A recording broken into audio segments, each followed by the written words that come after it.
You know, it's pretty interesting to look back and see how the Resident Evil series has evolved over the years. Even today, it's normally split into two different gameplay styles. You've got the older puzzle-oriented games that went from Resident Evil 1 to Code Veronica, and then you've got the over-the-shoulder third-person shooting style games that have basically been everything they've made since then outside of 7. And the latter's been talked about a lot lately ever since the Resident Evil 2 remake came out and the recently released Resident Evil 3 remake or reimagining. Today we're here to talk about a remake way back in 2002, almost 20 years ago. The Nintendo GameCube got a complete overhaul and remake of the original Resident Evil game, and that infamous remake is what we're diving into today. Here is my review of Resident Evil, otherwise known as Resident Evil HD Remaster, for the Nintendo Switch. The story of Resident Evil HD, or as the fans like to call it, just Remake, is the same story as the original game they released back on the PS1. Jill Valentine and Chris Redfield are part of a police task force known as STARS for the Raccoon City Police Department. Their team is sent to the nearby forest and mountains to investigate some murder cases when they're attacked by mutated monsters and take refuge in a nearby mansion.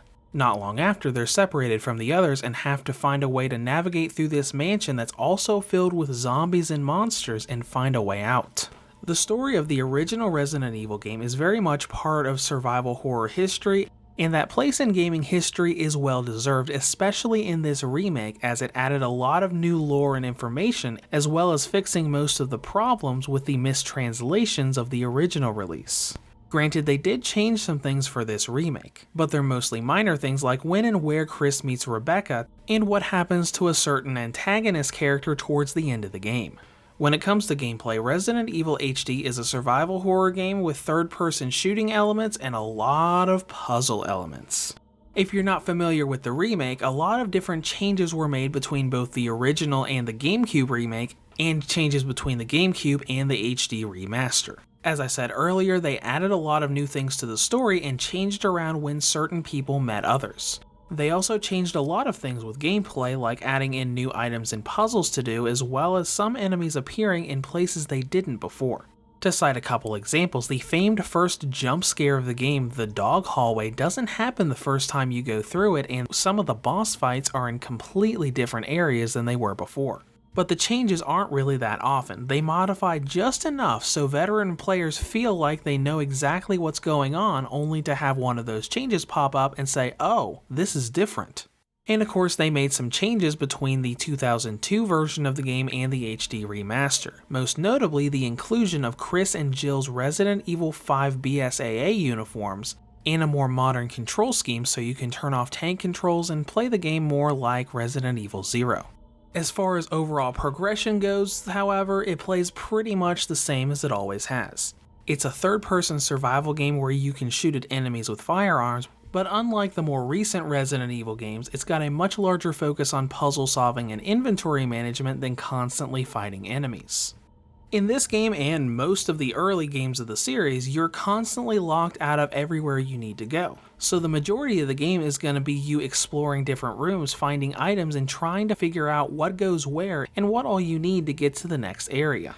No superheroes running around punching boulders, instead you are running from boulders in order to let the boulder solve the next puzzle for you.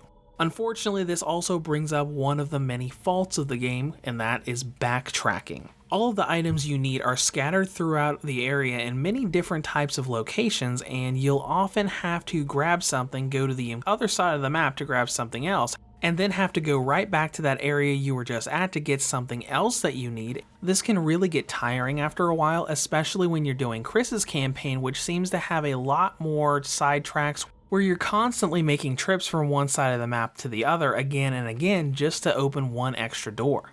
Now don't get me wrong, the combat definitely adds variety here, as you're not just backtracking, you're also fighting off zombies, spiders, snakes, and other mutations. And I still feel this style of game can be fun to get into. I've personally gone through Resident Evil 1 over 50 times across the original Director's Cut Deadly Silence and this version. But at the end of the day, the excessive amount of backtracking that you have to do, even when you know the entire game like the back of your hand, can get pretty tiring.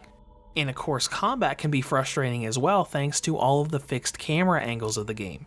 Just like in the original, every room has fixed camera angles that are often meant to conceal hidden enemies. They'll change as you move around, and the auto-aim will tell you when an enemy is nearby, but they're often very good at hiding things, like when a certain tension-filled reviewer goes into a certain room, knowing that there is a terrifying fuzzy spider nearby, and the camera is angled just right so you can barely tell that it's right above you. The camera angle also changes a bit too often in certain areas, and it can really make you get turned around very easily. This is most noticeable and a problem in the areas that have 4, 5, 6, or even more camera changes in the same room. But getting past all of that negative stuff, let's see how all of this comes together in terms of content and length. Being longer than the original PS1 game, it'll probably take you at least 10 to 12 hours to get through either of the campaigns, and you could probably add a few more hours if it's your first time playing the game and you're not using a guide to know how the puzzles work. Now let's talk presentation, and graphically we basically have the same situation we had with Resident Evil 0. All of these special CG movies look really blurry, but all of the in-game character and monster renders look really nice and polished.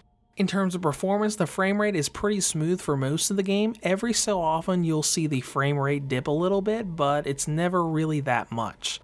The loading sequences can also get a little lengthy at times, but the longest wait I think I had to do was maybe 6 or 7 seconds, and that only happened once. Most of the longer load times are more like 3 or 4 seconds, so it's nothing to worry about. And with that, let's get right into battery life. On the original model, Resident Evil HD Remaster has a battery range of 2 hours and 49 minutes up to 4 hours and 10 minutes. On the Nintendo Switch Lite, it has a range of 3 hours and 37 minutes up to 4 hours and 44 minutes.